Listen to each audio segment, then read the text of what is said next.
Bonjour à tous, c'est Jenny Yuki pour une nouvelle vidéo. Aujourd'hui, on se retrouve pour une vidéo coup de cœur. Alors aujourd'hui, je vais vous parler d'un manga que j'ai dû vous présenter dans mon haul manga mars 2017. Mais quand je l'ai lu et j'avais envie de vous faire une vidéo dessus, c'est un coup de cœur sur le premier tome. Je n'ai pas encore les autres, mais j'ai vraiment hâte parce que ça se finit d'une façon vraiment sur un grand suspense qui me donne envie de voir la suite, vraiment. C'est un manga à voir. C'est Fate Stay Night, c'est ceci, c'est ce manga-là.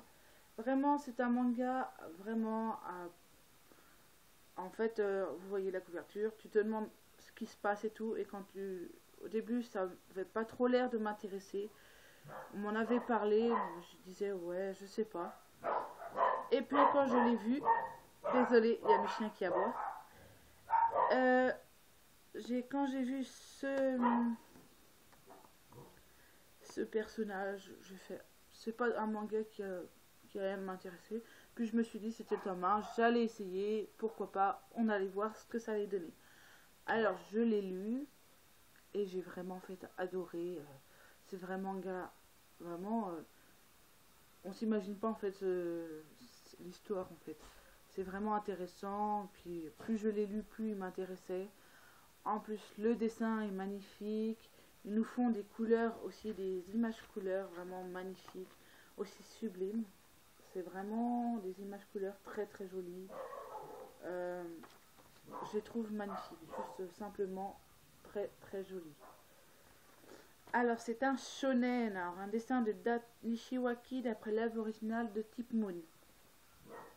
Et puis c'est le tome 1 d'édition Pika. Alors vraiment, les dessins sont juste superbes, les moments d'action aussi. On a envie vraiment de voir la suite. Comme je vous ai déjà dit, et à la fin, vraiment, on a hâte de savoir ce qui va se passer. Comme le second personnage principal, je vais pas dire plus, mais si, il va être dans les autres tomes précisément. Puis, je vais pas vous dire ce qui lui arrive. Je n'ai pas envie de vous spoiler non plus le manga. Mais vraiment, c'est un manga super. Et puis, comme je vous ai dit, alors c'est l'histoire. Alors, j'essaie de vous chercher une image assez bien aussi. Je sais pas. Vraiment, en plus, il y a plein de choses extraordinaires. Les dessins sont vraiment sublimes, je trouve. Les détails et tout des personnages sont vraiment bien, je trouve. Alors, c'est l'histoire alors, le héros principal. Alors, c'est l'histoire principale de Sober, un héros de l'époque du Japon lointain. Ça fait longtemps normalement qu'il n'est plus là. Et en fait, sur Terre, à l'heure d'aujourd'hui, au Japon actuel, Shiro Emiya, il s'appelle, vit tout à fait normalement, hein, jusqu'au jour où il voit ce qu'il n'aurait pas dû voir, un combat qui se passe entre deux personnes pour ce qu'il va découvrir à la suite. Alors, Shiro Emiya, à un moment où il découvre que c'est un élu aussi, où 7 ou 9 personnes sont élues pour participer au jeu, on peut dire ça entre parenthèses, pour la quête du Saint Graal, qui vont se battre pour l'avoir. Et les élus, en fait, c'est les humains vont être élus par le prêtre, le mec le chef du jeu, ou le grand magicien, on peut dire ça de ce sens. En fait, il va élire des humains. Et ces humains-là, en fait, c'est des... Comment ça s'appelle?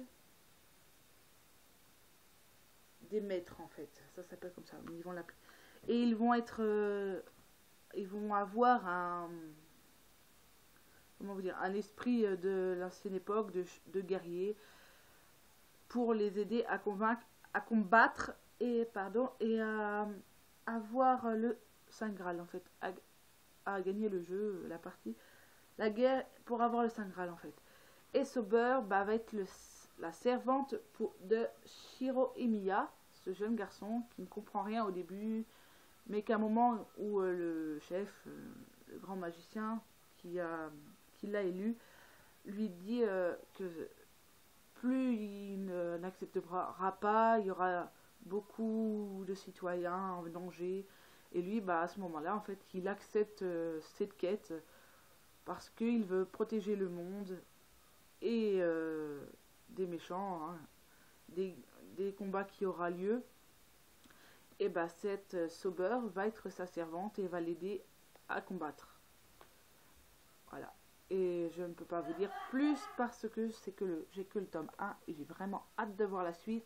C'est un manga où on a envie de savoir plus ce qui se passe. Est-ce que va devenir, hein, entre parenthèses, Shiro Imiya, parce qu'à la fin, ça laisse un grand suspense et c'est vraiment navrant. Mais bon, au moins ça me dit qu'il faut que je continue à acheter la suite en fait. Alors ce manga, je l'ai dit, je l'ai payé à 2 euros je crois, ou 3,99 €, je ne sais plus. J'ai dû vous le dire dans le haul manga, pas vraiment, pas exactement non plus, mais voilà. Et c'est une série qui se finit en 20 tomes, et qui sont déjà normalement tous parus, à ce que je me suis renseignée. Et voilà. Et c'est vraiment un manga à voir. Je le conseille à tous ceux-là qui aiment ce genre de shonen, qui a de magiciens, de maîtres, de combats, de tout en fait dedans. Il n'y a pas vraiment d'histoire d'amour. Ah, moi, je trouve qu'il n'y a pas vraiment d'histoire d'amour, mais après, il y en a qui peuvent le voir un peu de ce genre. Alors, dites-moi en commentaire si vous connaissez ce manga, puis si vous avez aimé ce que je vous ai déjà dit dessus. Et si vous le connaissez, hein, ce que vous en avez pensé vous, et si vous avez aimé. Ça me ferait très plaisir d'avoir vos commentaires, en fait. En tout cas. J'essaie de vous chercher, en fait, une image de combat, mais qui a l'air vraiment... J'aurais bien aimé. Pas trop spoiler non plus, mais qui est assez bien quand même. Oups. Voilà. Vraiment, les scènes de combat sont magnifiques. Hein. Je trouve qu'ils sont super. Vous voyez, hein. Avec notre petit héros, Shiro Imiya, qui est ici. Puis là, un ennemi. Vous allez voir. Vraiment, il faut le voir pour aimer, pour comprendre. Plus en détail. En tout cas, j'espère que vous aurez aimé cette vidéo. Je vous encourage à liker, abonnez-vous. Et je vous remercie beaucoup. Et je vous dis à la prochaine. Bye bye.